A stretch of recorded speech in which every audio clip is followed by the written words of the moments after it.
పట్టించుకోరు. De facto chief minister 10 రోజుల నుంచి అడ్రస్ ఉండడు. ఉప ముఖ్యమంత్రి గారికి అనారోగ్యం అని చెప్తారు. ఆయన ఎవడో అక్కడెక్కడి నుంచో ఓటు కూడా లేదు, ఇక్కడ కనీసం చుట్టం చూపుగా కూడా ఎప్పుడు ఇక్కడికి రారు. ఎలక్షన్లు తప్పితే మళ్ళీ కనపడరు.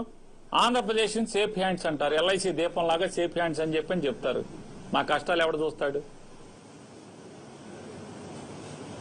ఇవాళ పేదల బతుకులు నలిగిపోతున్నాయి. లారీ డ్రైవర్లు, లారీ క్లీనర్లు, లారీల మీద పనిచేసేవాళ్ళు ఏమవుతున్నారు అంటే వ్యవస్థని గాలికి వదిలి అధికారాన్ని తనకున్నటువంటి అధికార బలాన్ని ఇట్లాంటి వాటికి కదా వాడుకోవాల్సింది. మీరు మోడీ గారి దగ్గర ఇట్లాంటి కదా వాడుకోవాల్సింది.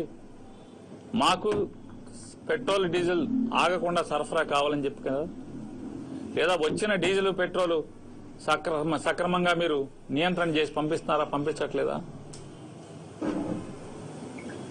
ఎందుకు పనికొస్తుంది మీ అనుభవం అంటున్నాను.